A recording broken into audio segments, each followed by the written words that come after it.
Yo, what's going on, Dragon Ballers? Welcome back to another deck profile. Today we're here with Jordan Markle, former national champion, yellow extraordinaire, I want to say, because he made another top four, third place with Mecha Frieza. How you doing today, Jordan? I'm doing good, Joey. How you doing, man? Cannot complain, cannot complain. It's always a good time when you guys are on the channel. So, you played Mecha. At this webcam event, you were trying to get your invite, and you did, way beyond expectations, which was awesome. I know you just want to get the invite, ended up going third place. Excellent stuff. Besides the fact that, this is yellow, and yellow seems to just be your forte, what really made you want to play Mecha? I know you've been playing it for a long time, but what drew you to Mecha? I think the leader is really unique, and obviously we had the old Mecha Frieza leader, but outside of that, it's very unique, allowing you to play extra cards for free. It's kind of mid-rangey / aggro. Like, I play it more fast-paced, so it's more my style in this game to just play more aggro. And yeah, I don't know, I just really like the leader. Very cool. I mean, I like it a lot too, so I don't blame you there. All right, so another cool thing, you played a more blue-yellow version of the deck. So me, you, and Ryan, I remember us all talking about this at PPG Miami. Like, we were on Zamasu for a bit. I know you liked the 2-2 split, and then Krillin was in the conversation because the draw 2 is really important in this deck. Also, like, bottom decking dead cards in your hand and whatnot. But you're obviously playing 4 Zamasu for 4 Violent Rush Bojack. So talk to me about how you got onto this blue-yellow variant of the deck. So yeah, so at the PPG event we went to a few weeks ago, I was running a more mono-yellow type variant with 4 Krillins to cycle.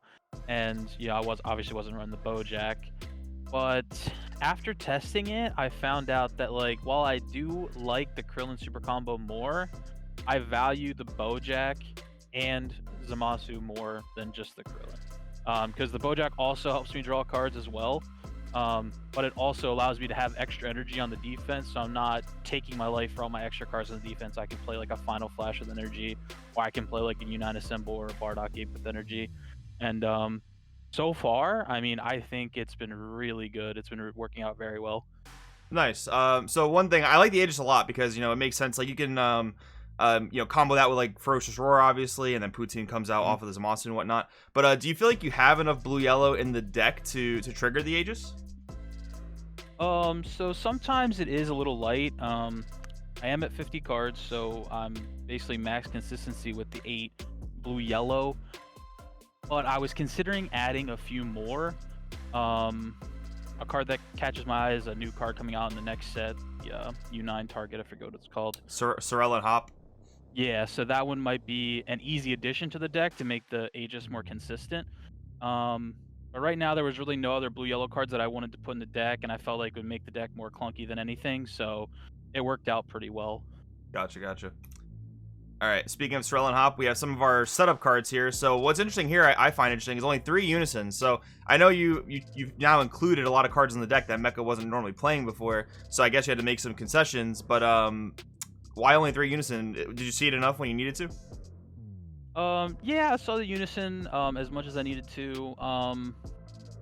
I didn't play it as much as I did in the other version. Mainly just because, like, I want to keep my energy open for, like, the Bojack play on turn 2, potentially on the defense, or some other plays, because you can go like U9 plus a Bojack, set that up. But yeah, it's just not as useful. But also, I did have to make some cuts, cut some numbers down from my previous list. I know I was running 3 planet, I had to cut that down to 2. I was running 4 coolers, cut that down to 3, to just make some extra room for the deck. Gotcha. And then, of course, Unite Assemble. And I was actually going to ask you about the Sorrel and Hop card, but you said you already might include it because of the Bojack synergy with the Aegis and whatnot. So that makes a lot of sense. And then the 2 planet, you already explained you had to chop it down for some space. And then just adding on to those cards we just saw, you're playing 2 copies of Vegeta Prideful Transformation, but that is searchable off planet Vegeta, so you can pretty much grab that whenever you have your unison in play. And then just 3/3 on the Chapil and Basil. Were these ratios okay for you? Yeah, I think 3/3 is good. I was a 2 Basil 4 Chapil player earlier. That's what I was playing in my previous list. But I went 3/3 because they're pretty even. Basil does have that restriction, but you want to make sure you can find one because it's just it's so good at what it does. It's a 1-cost attacker, gets under Violent Raise. I thought the 3-3 split was really good. Gotcha. All right, now moving along to the rest of the extra cards here. So a few things here. One, 4 Vegeta's Final Flash. So I used to play 2 of this. Like, yeah, this card's really, really good, whatever. But it's like, it's an extra card. You know, you don't want to play too many, even though you're Mecha, whatever. And then Rio's convinced me to play 3. And then ever since I played 3, loved it. You're playing 4. So I definitely want to know, like, how you felt about 4 copies of this card. Was it too much? Was it something you just wanted, like, all the time? Yeah, so with the addition to Bojack, you have more energy on the defense, so you can play more defensive cards. Now this card can also be used offensively when you're going for game and stuff, which is really good, but generally I use it on the defense to like out combo attacks, or you can blank very specific cards that have barrier. So I know in the mirror match there's some good cards versus Mecha that they can play, like the Slug package or the Annihilation Goku. So you can blank it for the turn and then proceed to do whatever you need to do for the turn. So I thought 4 was definitely great, and I wouldn't change it. Cool.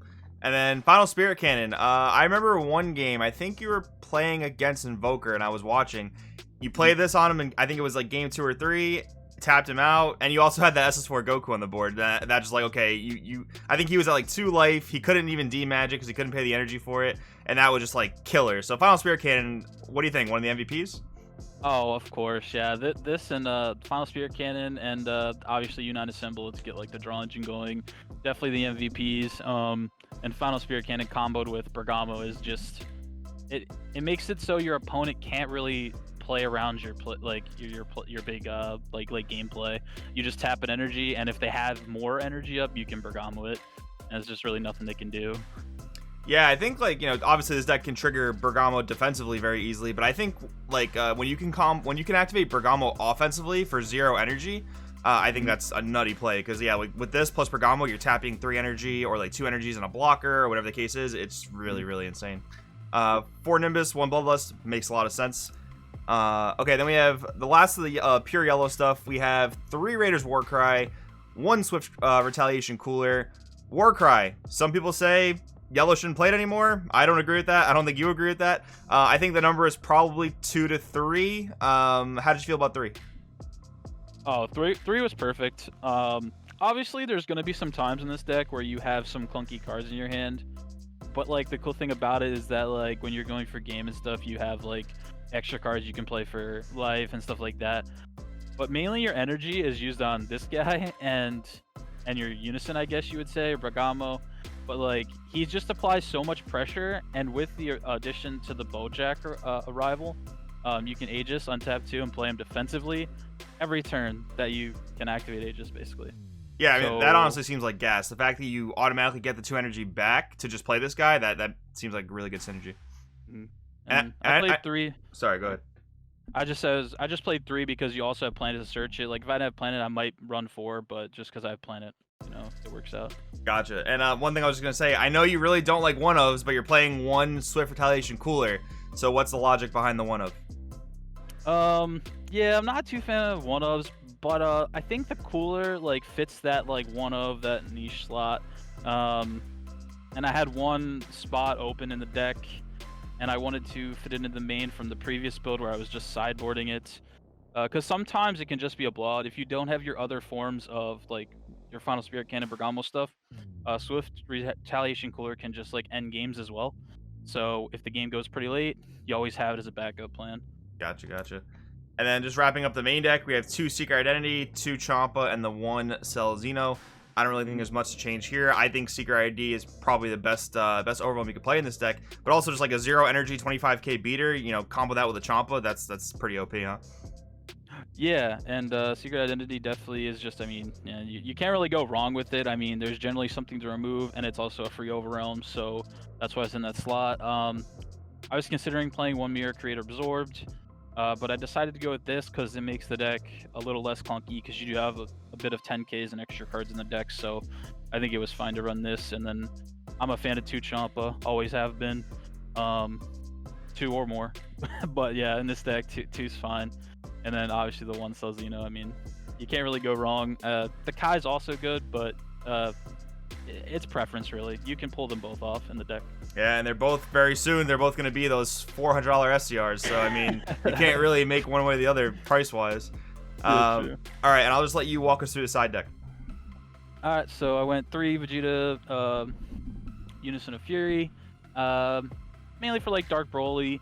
I haven't really tested it versus some of the other decks in this format per se. I know in other formats I've tried it, and it wasn't as good versus like Vegex or Red Broly. But I definitely think Dark Broly is where this card shines, and it also has the -3 effect that could come up clutch at some points.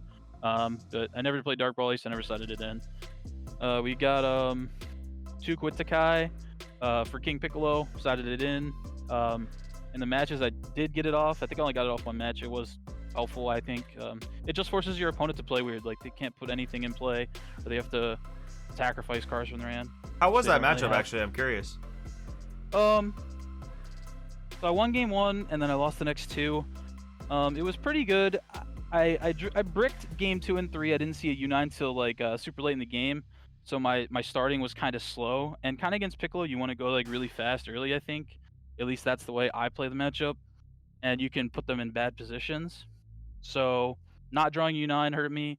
And then I know game 3 I did have like an all-in swing, and he was able to out-combo because I had a bunch of dead cards in my hand. Gotcha. But I think the matchup's pretty close to like even. I'm not really sure. I'd have to play test it a little bit more, but Quitakai helps. So next off we have Tyrannical Blow for, you can side it in for Invoker when they go for the burn play. Mainly for Red Broly, side it in. You know, it negates 2 things. It's pretty good.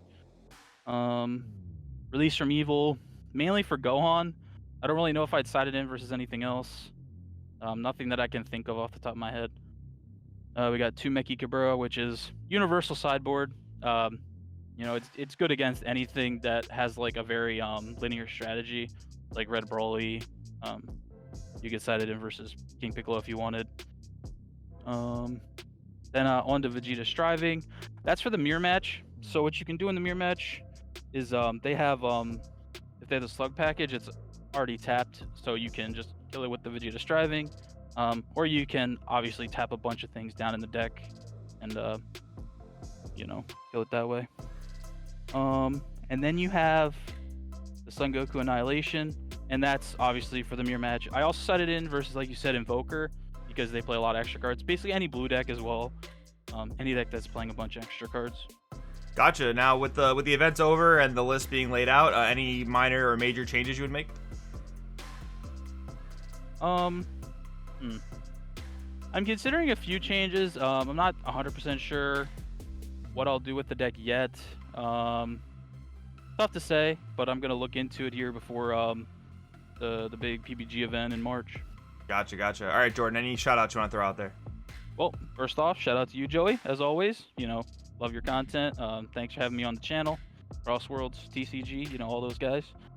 Shout out to my team, Max Rarity Gaming. You know, Taylor Mac, all my boys, Evan, Marcel, Rios. Too many people to name.